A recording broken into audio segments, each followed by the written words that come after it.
Good morning. Good morning. How are you? Hey, Lindy, I'm great. How are you?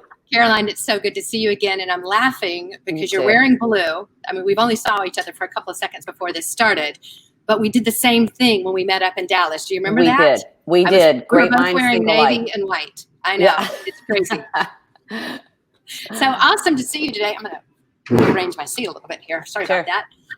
Good to see you today. Thanks so much for being on here. I'm excited about this. We've been talking about this forever. It's time to get going, right? Well, especially now when we all have so much time, you know, we're banned from doing anything but sort of focusing on our homes. So this is great. Very timely. So let me introduce everybody. This is Caroline Carter. She is a home transition expert. She is author of Smart Moves. She created Done in a Day in Washington, D.C. I got connected to her through Saul Klein, who is I don't even know how to describe Saul. He's the guru. He's the guru of real estate. He is a futurist. He knows and understands the industry like nobody I know. And he said, y'all have got to connect. We connected. Right. We talked on the phone and we kept saying the same phrases. It was crazy. Right. And then I read your book and then I learned out I was going to be selling my house. And we combined your strategies with my real estate strategies. And it was a great combination. It was, right? It and was a great combination. Right? Absolutely. And you know what? And I haven't told you this, but the two homes that were for sale when we put mine on the market are still for sale. There you go. So you can lead a horse to water. You have to have strategies. Yeah, no question. So I want to just take a moment and just let people know, see who's here. We've got Libby Paulson in Washington, D.C., Scott Peterson, good to see you. Lachelle Adkins from Georgia, great to see you. America Supermom. Teo Pfister, she is a lender in Dallas. Thanks for being here. Bill Wendell, who's here in Boston. He does a great do-it-yourself seminar from the real estate perspective and how to sell your house. Really just ahead of his time too, and thinking about the future of real estate. So tell me a little bit about, because I put up here that I'm not your realtor. That's not what I do anymore. I'm really transitioning from that. I still work with a few buyers. I quit listing homes back in June. Forbes actually wrote an article to say that I no longer list homes and explained why. But in the same way, you're not a stager. You're a home transition expert. Can you tell us a little bit about what that means? Sure. Well, let's start with the definition of home transition. You know, what is it? Home transition really refers to the totality of the process from the moment you decide to sell your home until the moment the last box is unpacked in your new home. And what it means, Linda, you and I both know this, being behind the scenes and working in the real estate industry for so many years. It means the strategic packaging of your home to sell, the disposition of your household goods, the coordination and supervision of a move to the next home. And a home transition expert is someone like myself who educates sellers and guides them to not only maximize their asset financially, meaning their home, the home sale, but guides them and empowers them to avoid the mistakes that most sellers make, you know, which are pretty obvious mistakes to you and me, but not to sellers, because they're not, you know, they don't do a deep dive into our industry. You just don't do this very often. And and I always say the biggest mistake I saw people make was choosing the wrong real estate agent, expecting the agent to have the same kind of commitment to their equity that you do, right? Nobody has greater interest in protecting your equity because you made that money, right? And just knowing what you don't know, and that's a phrase that you use a little bit differently, but you use that same phrase.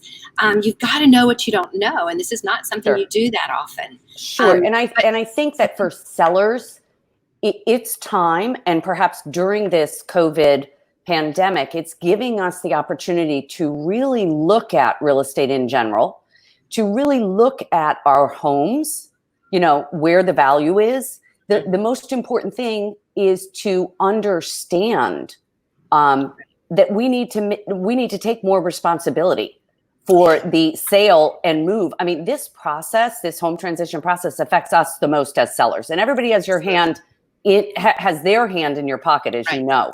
Right. And I really want to help, being in the relocation industry, I really want to help the relocation industry understand if we get involved in this process and create a strategy, Sure, those absolutely. homes are going to sell. I mean, that was one of my competitions. Remember that? The home next Sure. door to me had been a corporate relocation. Yeah, for sure. Handled by a corporate. Actually, the gentleman that was selling it asked if I could be the agent. They told him no.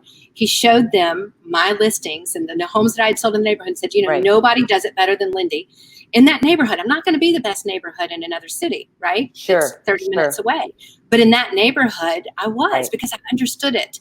And I understood how to Well, market you it. understood the target buyer. I understood For the target sure. buyer, which is one of the things that we really talk about. Right. But anyway, he was my competition, and he ended up selling for so much less than what I was able to sell my home for. And I had an appraisal. It wasn't that I was overpricing my home. I had an appraisal, which is one of my Right. tricks. So I started this post by saying commissions don't sell houses. We Right. sometimes put a blind trust in something, and this is a transaction. It's a financial transaction that we've got to take control of and responsibility for as the consumer. Over the last 15 years of helping thousands of sellers maximize their asset and move, be able to move on and be financially whole, if you will, sellers need to understand the importance of changing their mindset at the outset. We need to move from viewing our home to viewing it as a house, a marketable asset, like a box of cereal. But sellers are often their own worst enemy because they can't make that transition from Right. thinking with their, thinking not with their heart, but with their head.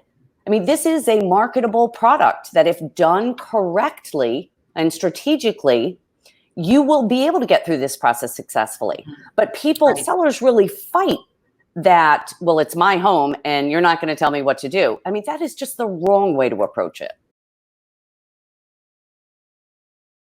Change. I think everybody's taking a really hard look at their lives in general, their footprint, where they live, why they live there, their work.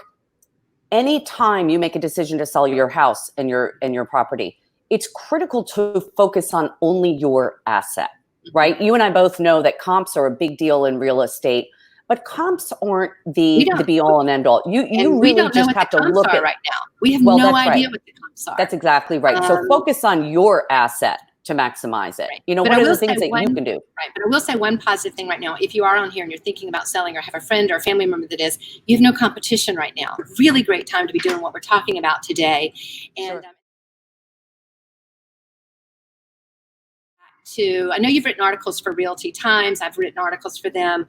And you give 3 tips, but I think number 3 was one of my favorites, was critical in thinking about this whole process, is understanding what the buyer values, right? Sure. And that's a good point to bring up now, because again, it gets back to identifying your target buyer. Not all target buyers are created equal. What we're finding in real estate is that these target buyers understand and are able to easily, on their iPhones, identify what's perfect, or identify perfection and what that means to them. What are the fast, easy, and inexpensive updates I can make by one trip to Home Depot, whether that's virtually or in person, because we know that the Home Depot is open right now and doing a bang up business. I was in there the other day. Unbelievable. Right. But after doing, an internal and external assessment, which is a non-emotional assessment, but from a buyer's point of view. And what that does is that isolates the areas of opportunity as a seller you have, to amplify value in your home. Again, it gets back to focusing on your particular asset, whether it's paint, carpeting, lighting, updating kitchens and bathrooms on a shoestring budget. I use only one source, the Home Depot. But again, you need someone who is non-emotionally able to help you create this task list. I've done it thousands of times, and certainly in the book it's there. But we really want to focus on areas that speak to today's buyers, and they certainly are: master bedrooms, baths, kitchens, all of these different areas of our home, and what we can do to showcase value, because after all, we're not there to say, psst, hey, look at the backyard. Hey, psst. It all has to speak visually and cosmetically to these buyers. And these buyers want the perfection, but they're also willing to pay for it. Too, but on the confusion that the consumer feels when it comes to choosing a real estate agent. And so you can do all the preparation work in the world, right? We could go through your system and do everything, but if we haven't included my strategies on making sure it's priced right, it's prepared correctly, and marketed strategically, right? Understanding that it's a financial transaction and that it's really about the equity. It's about protecting that. And you go into this in a little bit about managing costs and having a budget. It doesn't matter how much work you do or if you paint the kitchen cabinets or not. It is like you said, it's a total home transition that you've got to manage from the beginning to the end. And if you do it, it works. And well, in the book, Lindy, I talk about that most American homes contain over 300,000 items. Think about when you go to move, every single one of those items has to have a decision attached to it. What am I going to do with this? Am I going to donate it, dump it, sell it? If I'm going to sell it, what vehicle am I going to use to sell it? Am I going to, sell it in a specialty auction? Am I going to sell it at a garage sale? Am I going to sell it on the, neighborhood listserv? We have to sort our entire lives as a part of packaging our homes to sell, so that we are positioning ourselves to accept, a cash offer with a quick close. I think that the COVID is going to hasten the timeline for a lot of people because of financial hardship. I think people are going to be saying to themselves, listen, I know we planned this, for next year, but it's time. We are simply not in a position to continue to carry this asset. And I'm hopefully a little more positive than that. It may be a little bit too silver lining, but I do think what it's making, and it's the whole reason we sold our 5-bedroom home, and now I'm living in a 2-bedroom high rise in Boston. We wanted to simplify, right? There's so many other things in life to do. Life is uncertain, and we're starting to see, and we've been talking about the senior sell-off is going to eventually affect our market. So a better time to do it than to go ahead and get ahead of that senior sell-off. And start thinking now about what you need to do and creating that strategy and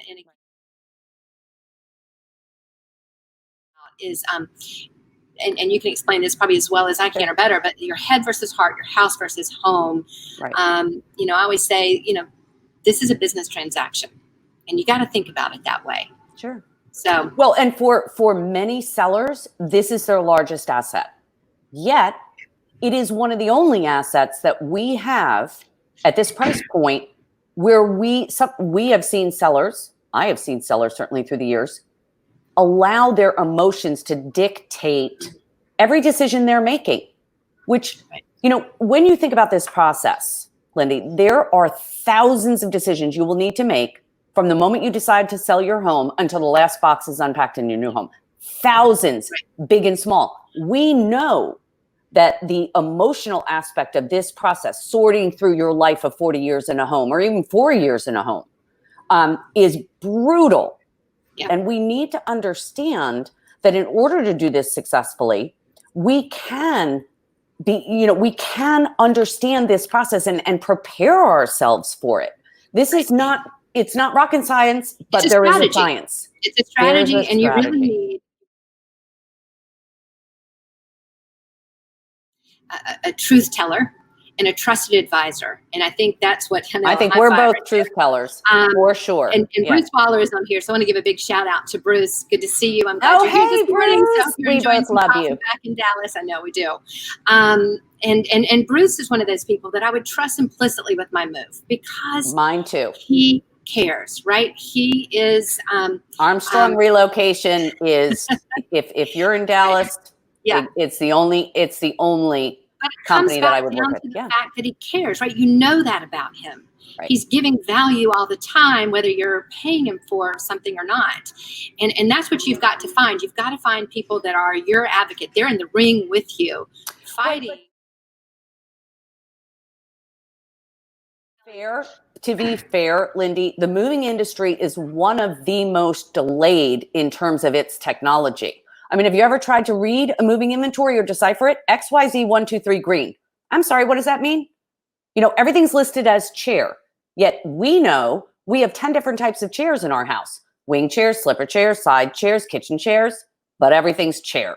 So the moving industry does have a long way to go, you know, in terms of improving their technology and consumer interaction. But I agree with you. Bruce also is a truth teller and truly cares about the value that his company's delivering. Yes. And that part of what I deal with in the home transition industry is the overwhelm.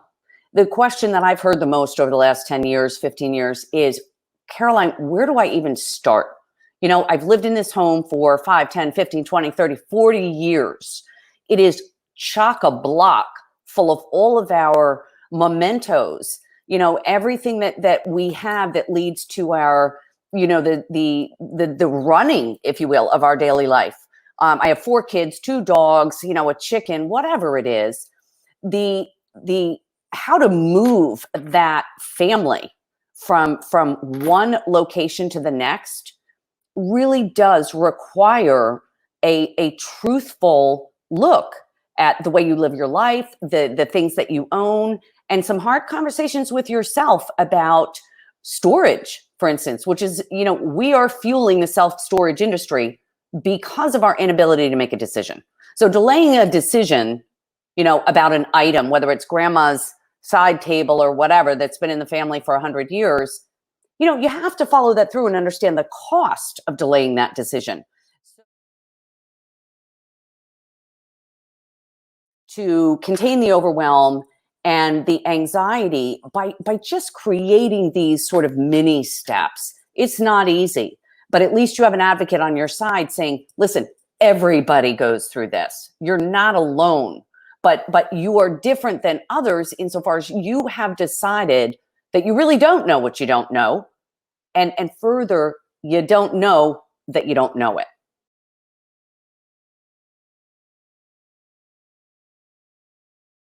if you're a real estate agent, you've got to set yourself apart more than ever now. You've got to have those, and it's not even just a handyman and everything. It is that person that's going to hold your hand, and maybe it is paying for Caroline or me to hold your hand and just get on FaceTime and go, no, throw it away. Yeah, No, but Lindy, what I have to say, I think is particularly challenging in I have been an army of one for 15 years. I refer to myself as a home transition expert only because I've helped thousands of sellers over the years. That doesn't exist. I made it up. Okay. Truth be told. Home transition, we talk about senior transition, but over the last 15 years, I've really focused less on a particular age group or demographic and more on the process. Not in the industry is extremely overwhelming. There are too many experts everywhere. Everybody's telling you what to do and what not to do. Right. Moving, same deal. And part of the issue for sellers, and I'm sure you see this too, they don't know who to believe. Who do I believe? Everybody's an expert today, right? Well, and in the U.S., you have 2 million real estate agents. 2 million, 5 million transactions. Right, and not every agent is as educated. No. As they need to be able to make a comment to spend someone else's money, meaning the seller's money, because there is not one agent out there that can ever answer the question, how long will it take you to sell my house at this price point? Right. Not one agent can answer that with anything other than a guess. So doesn't it make sense for sellers to take more of the responsibility? And that's really what I ended up doing. And that's why I started using that hashtag, not your realtor. It wasn't illegal for me to do. I just helped somebody that wanted to sell it for sale by owner first. Sure. If I was there to put it on the market if we needed to. And I don't know what the market's going to do now. You may have to list and that may not be a strategy, or right. Selling later. Wendy Gilch's platform may be a great strategy for you right now. I heard her speak at Inman, and it's a platform where you as a consumer can put your home on her site as I'm selling my home in August. I'm selling my home in July. Smart. which is Yeah. beautiful, right? Because when I came to look at homes in Texas, I was coming in from Germany. I had 5 days to find a home, but I wasn't moving for 3 or 4 months. So if I Sure. could have had a platform where I could have seen who was going to be selling later, that would have been phenomenal, right? Right. That part of the issue for sellers, and has certainly been my mission, and I know it's your mission, is to take the time to understand what you need to know to advocate for yourself, because no one else is advocating for you. Everybody else has their hand in your pocket. They're getting paid, okay? And it's not monopoly money. I'm a single mom with 3 kids, so it's certainly not monopoly money to me. Right. Go ahead. Well, which is one of the things that I've said. It seems to me, and I think we're going this way, that it needs to be a fee for service.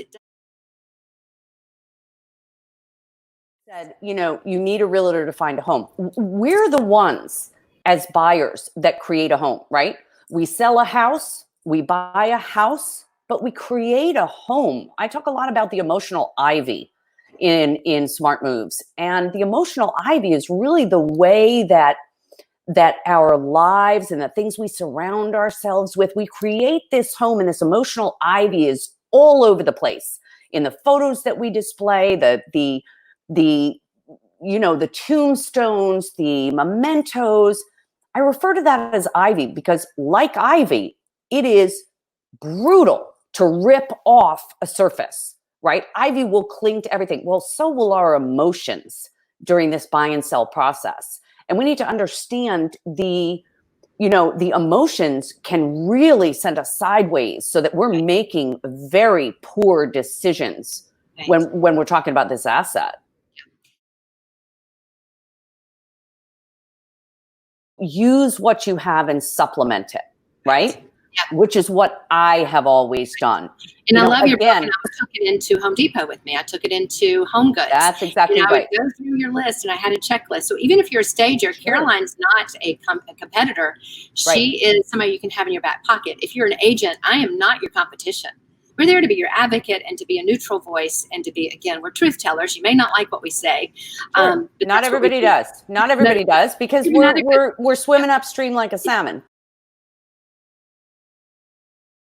Good stager, of which there are many, will, when possible, utilize a seller's what they currently own and can supplement with either a quick trip to Home Depot or TJ Maxx, Marshall's, Home Goods. I'm, particularly upset that Home Goods, my go-to feel-good store, is closed right now.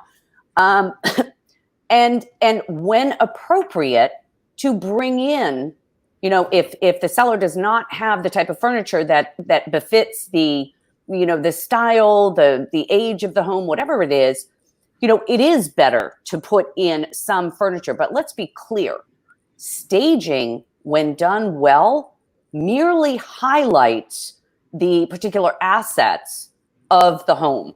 Right. Okay. It is not just because you bring in an Eames chair, that's not going to sell the house. So a good stager is able to look at the room in isolation, but in relation to the whole entire listing. Yes, sellers need help staging their home, but no one is holding their hand through the whole entire sales and move process. Right. And that's why I realized that was the direction I was going to go in. But thank you for the question, because that's really... And then we've got some more questions, and I really want to interact with the audience. So, right. You have a choice. You can either look at this process and your strategy is hope, okay? Yeah. Or you can look at it like a well-defined process with a strategy that has been developed, and you can say, well, I am going to have to think about the disposition of my, great Aunt Rita's, dressing table. Now, my kids don't want it. I can't sell it because nobody wants dark furniture. I can donate it for sure and take the write-off if I'm even in, a position to do so. You have to think this through. If I'm going to store it, again, we talked about this at the top of the hour. If I'm going to store it, what is that going to cost me over time? Because don't get me started on the self-storage industry and the automatic, increases and so forth and so on. So you are going to have to package and move these heirlooms anyway. So go ahead and get it done. So do it, because it's done. only distracting to a buyer, a potential buyer you give them to look at. Let me go to another question. Bruce Waller asked, is it better to move before selling a home or to wait? And when it comes to staging, does that impact the selling price? I think I know your answer. I know my answer. I'm sorry, can you repeat that again? Should a family move before selling a home, or is it better to wait when it comes to, so that there's furniture in it when they go to sell? Oh, I think it depends on your own particular situation. Meaning, if you are in a situation where you do need to make a move, then I would lock, stock, and barrel move your family. I think it is incredibly upsetting to have one foot in and one foot out. I have always suggested that people think long and hard about the ramifications of the decisions that they're making over time. And I think one of my, superpowers is having sellers stop and understand what the impact of these decisions really are. Mm-hmm. I don't think it's healthy for families to be separated. We have certainly talked about that in the expat, with the expat community. But I would always say move your entire footprint and then, reach out to a staging company with furniture. Right. If you have the ability to delay the move or work within that time frame, certainly to defray some of the cost, have a stager work with what you have, if appropriate, to reduce the cost. But I would always say to keep the family together and minimize the further disruption in this process, move. And right. and I do think houses are hard to sell sometimes. I mean, I see them sit on the market. You can reach out to a stager. Well, yeah, they could come in and do it. But I mean, I'm just saying, right. But an empty house it can be a really hard thing to sell. No question. So I think you have to kind of to weigh all that. Although, Lindy, we may be going back toward that. The way our grandparents bought and sold homes, it was either as is or it was vacant. And what happens is buyers will really look at, as I just mentioned, what they're given to look at. So they're going to look much harder at the bricks and mortar that they're buying. And I think, again, it comes to your market, too. And this is one of those things where I can because I bought and sold so many times, I think like the buyer, and that's what you need somebody to do. It all depends on your market. And there's some great virtual staging. We have a virtual staging called Flip Spaces that was on here earlier. He may still be on here, where you could actually tour it virtually. And we may be I interviewed a guy with tech and talking about how we're going towards being able to virtually tour something. And if you I think that's great. All I'm saying is when you virtually stage a house that is actually physically vacant. Right, that can be hard to see. My concern it can be is hard that to it would fall apart. No, it can be hard to see. But again, I think that comes to that strategy and knowing your market and knowing what to do. We need to keep moving. Sure. And let's talk a little bit about marketing. We talked about identifying your target buyer. Right. One of my big things is you've got to have a marketing strategy, and that does go back to these questions that we're talking about. Do you need to have it vacant? Is it okay to be empty? How do you find a marketing strategy to find the buyer? My tip is start with your sphere of influence. Right, you do all the work, but you also have to kind of figure out who that buyer is. Who is it? Is it a family with kids? Is it somebody that needs an in-law apartment and you've got that? Is it somebody that needs 2 home office? What is it about your home that sets it apart? And to think about how you can market it towards that target audience. Well, I agree with that. And I think that's a great place to start. What I would say is that since we've already established that there is no one size fits all, there is not one realtor or real estate agent out there that can define anything for you as fact. I think that you really just need to focus on your own asset. You really need to understand that there is no time frame there. This is an extremely uncomfortable time when you have prepared your house, everything is perfect, you turn it over to your agent, and I call it the sound of time in the book, because literally the onslaught of negativity from buyers agents in particular, why they won't pay, the particular price point. The negativity is difficult for all of us, involved when selling our homes. I think to understand how to successfully, progress through this process, we need to continuously focus on ourselves and our, how to manage our stress during transition. And because no one can tell you anything for fact, right? We don't know which particular buyer. You can understand your buyer's, wants, needs, and preferences. That doesn't mean that's going to be who buys it, right? It's very uncertain. So understanding your own ability to weather the uncertainty and the stress and to be able to deal with it, work with it, and allow the process, because the buyer will find you, for sure. Michael Walsh made a funny comment. I think it's funny. He said he's a buyer's agent, and he said that buyers could benefit from virtual unstaging sometimes. No question. No question. But I mean, not everybody's a rock star. I'm not an accountant. I've never balanced a checkbook in my life. I leave that to the people who do it best. So, stay in your lane. Simplifying it, stay in your lane, find your lane, as Bruce Waller would say, Exactly. and that is creating a strategy, making it simple. On this, why you do an interior and exterior assessment before you list your home. What is so critical about that? What do you mean? So what I mean is a non-emotional but buyer-based look at your property, meaning, would you buy your own property?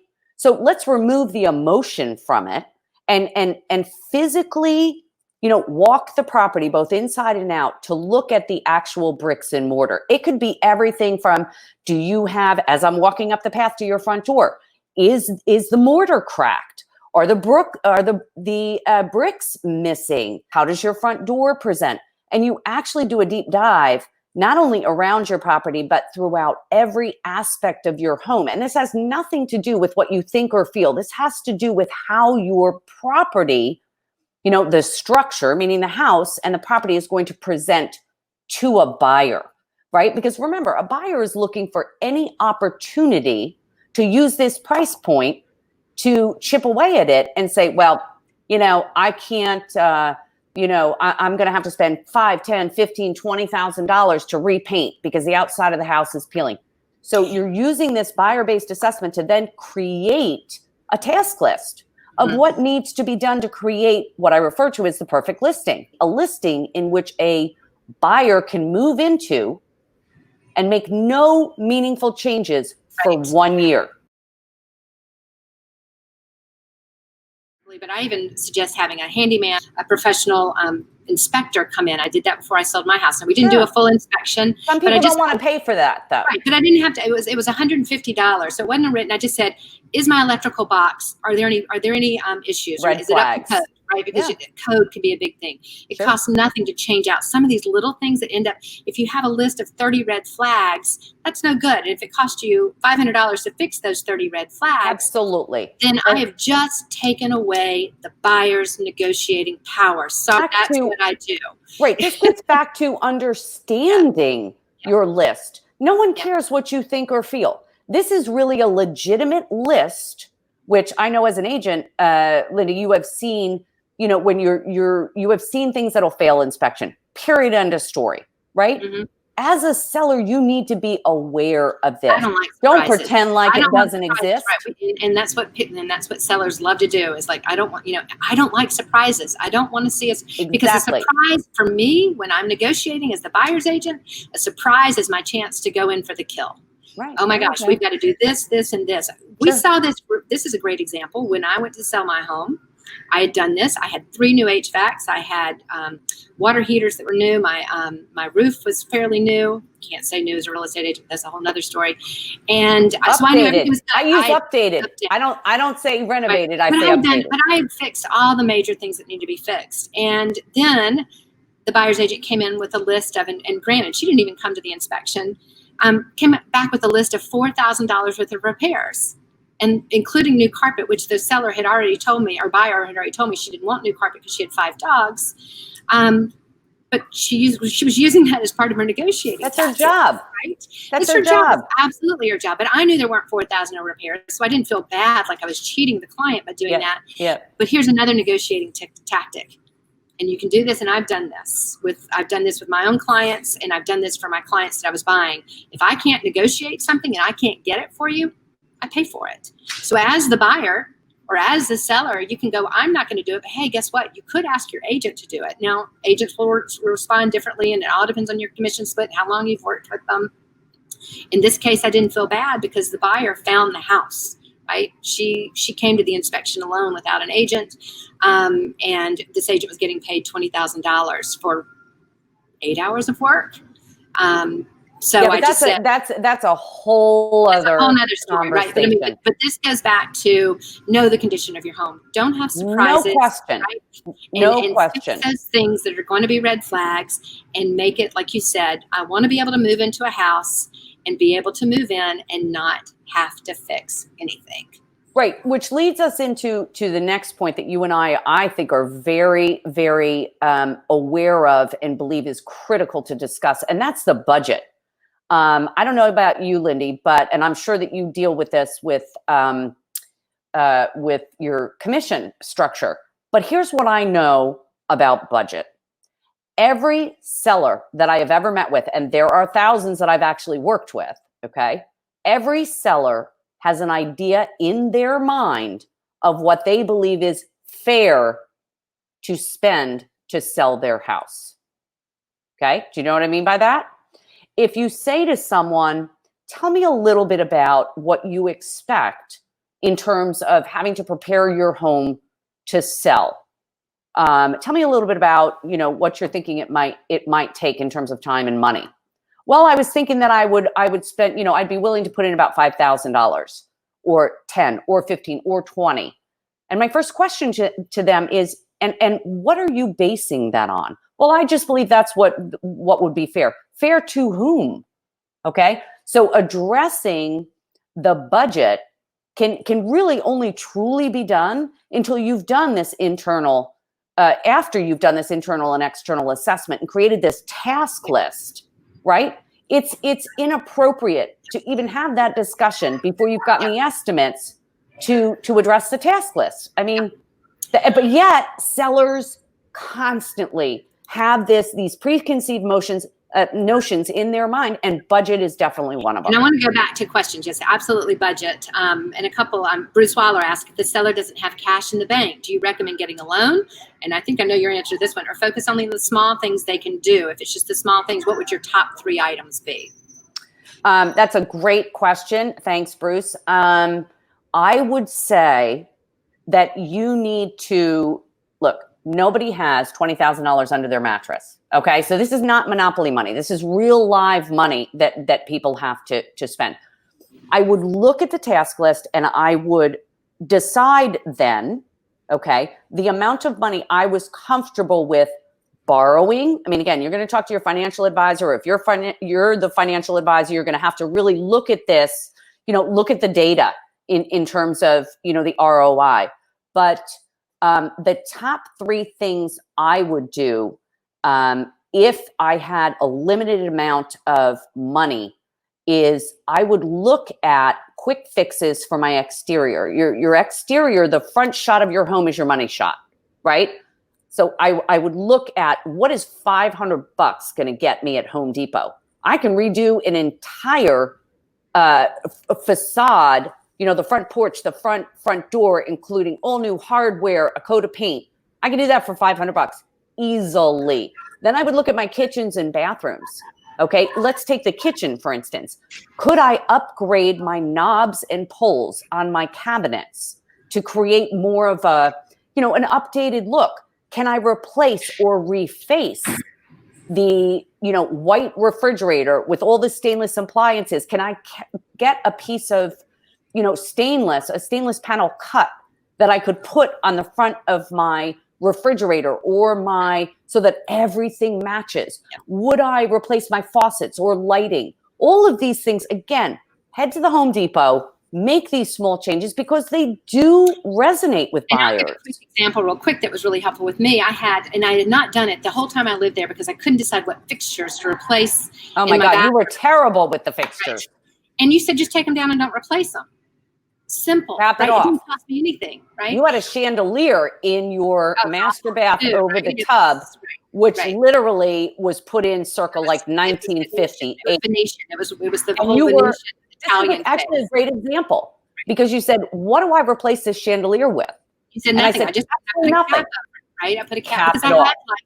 The other thing that I did that was really interesting was I couldn't find the right. I didn't want to have to replace the like have a drywall expert come in and get lights and have to fill up the holes that it left. So I took off my lights. I went to Home Depot and I got spray paint, and I just spray painted. That was genius. And then I did change out the plumbing fixtures with Home Depot's, but I used their brand, right? Their store brand in order to replace those fixtures. It didn't cost much, but the difference made huge. And we've got those videos. We'll be showing those eventually. I've still got to work on editing them, but we've documented this process. So I think it's important. I think that for any buyer or seller, it really does truly pay to educate yourself, because it's very easy to separate out the experts from kind of the wannabes. And we talk about staying in our lane. This is all I do, and this is all you do. Right. And we have an established history of creating successful transactions in this space with families. But our hope, I think, and I think I can say this for both of us, is that it's time for buyers and sellers to take more of an interest and to educate themselves with, about a process that really affects them the most. They're the ones paying the bills. Yeah. Hope is not a strategy, not in terms of selling your home and not in terms of creating a successful transition to the next home in terms of moving. You have to do your homework. You have to step up, take responsibility for this process. Lindy and I talk a lot about strategy, but it really starts with you as buyers and sellers to understand the process, understand what's going to be expected of you. If you understand it, then you will have the opportunity to prepare for it. If you choose not to prepare for it, well, that's up to you. That's fine. But the issue, at least in my industry, is, again, being a band of one for the last 15 years, people don't even know that a home transition is a home transition. They say, yeah, I sell, I move as two separate processes. But, the way that you put them together is really in an effort to help sellers to minimize the disruption, because moving is one of the top 5 most difficult life-changing events, along with death, divorce, illness, and loss of a job. That's how difficult it is. But it doesn't have to be. Yeah. It doesn't have to be. If you see it as a whole total transition, and it's financially and emotionally and managed, physically, it's brutal. If you're not going to do it. And that's one of the things I've been saying. Why did they just pay $40,000 in commissions? I would have been better off if they had paid for your services and paid for the people that I ended up paying. That's right. To do all this work out of your pocket. Right. We killed ourselves getting a storage unit and moving stuff and doing all that work. Whereas we could have paid somebody to come in and do that. The $40,000 in commissions, honestly, for that particular move and with it was money wasted. I would have rather spent it on an agent that was versed in the things that I did and was doing the things I was doing and was getting paid a price that made sense for her time and effort that she put in. Which gets back to your whole point of service. Right. I need services. And I think that's one of the things that as agents that are trying to survive in this business, they need to think about their value proposition more than ever now. And as they consumers, need to understand how they can be of service beyond the closing. Beyond the transaction. Yeah. Relocation Client Friday. And that's the biggest thing in the relocation industry is they say, the moving truck pulls away and I got nothing. I have nobody to call. And I talk about that all the time, having just moved to Boston. Yeah. Nobody from our relocation, none of the real estate agents involved, nobody has reached out to say, how you doing? You doing okay? Anything you need? Yeah. Again, I'm okay. But there are other moms. Save the fruit basket and really offer me something of value that I can use. All I need is a phone Right, call. It's agreed. not, and that's free, right? Agreed. So anyway, I think we've gone on long enough. Everybody who's been Yes. on here, thank you so much. I appreciate y'all being here. Hey, And this has been awesome. And let us know in the comments if you found this time with both Lindy and me helpful. And if you believe that it would be helpful to do this again, whether it was a Saturday morning or let us know in the comments, and feel free to reach out to us, personally, Caroline@CarolineCarter.com, and Lindy, what's your? Yeah, let us know, because I think I would love to come up with a regular, whether it's a Zoom call or whether it's here, to really to talk about these questions, to talk about individual questions, to talk to agents about strategies they can be using. I want to be able to give shout outs to the great agents. I know we had Amy Jacobs on here. Steve Lester is often on here. He's a great agent. I love to be able to highlight those people and also highlight the people that are in your niche that you need, your niche. Sure. You've got to have a local expert, but that can be really hard to find. But I would love to do this especially again. like in my industry where they don't exist.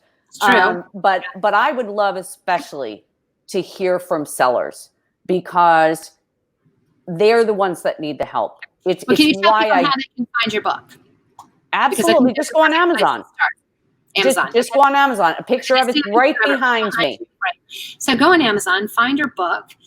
We're both available for a free phone consultation to talk about your personal strategies and what you need to do, and then we can take it further than that if you need to. But we're going to give away a copy of the book today. Did you pick? No, I didn't. How are we going to do that? I have no idea. Aaron Flores, because I just got a note from him saying, sorry, he missed it. So Aaron, you don't get a copy of the book. Let me know.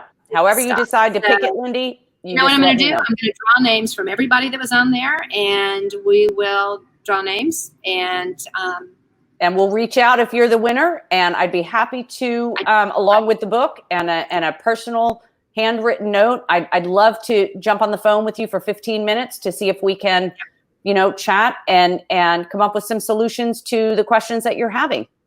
So yeah, we're either one happy to talk to anybody that's been on here today. If you know somebody that needs to sell a home or buy a home even, because I can even help them walk through that strategy, but definitely sell a home, let them reach out to us. Get them to get the book. If you're a real estate agent, this is a great book to buy your clients, because it's a perfect listing book. Yeah, it's a perfect listing gift. Yep. If you're working with buyers, I used to send it, Michael Walsh, I used to send it to my buyers, to them for selling their home in whatever town they were moving from. So that, again, I want them to get there and buy the home. I don't want them to have a home listed, in another area of town. Right. So, well, thanks everybody for being here. Caroline, Thank you so much for sharing. Lindy, it's always a pleasure. Thank you so much. And again, thanks to your community. I really hope that thank you, everybody, for being we're here today found it to be of value. So we look forward to hearing from you. All right. Thanks. Okay. Thanks. Bye.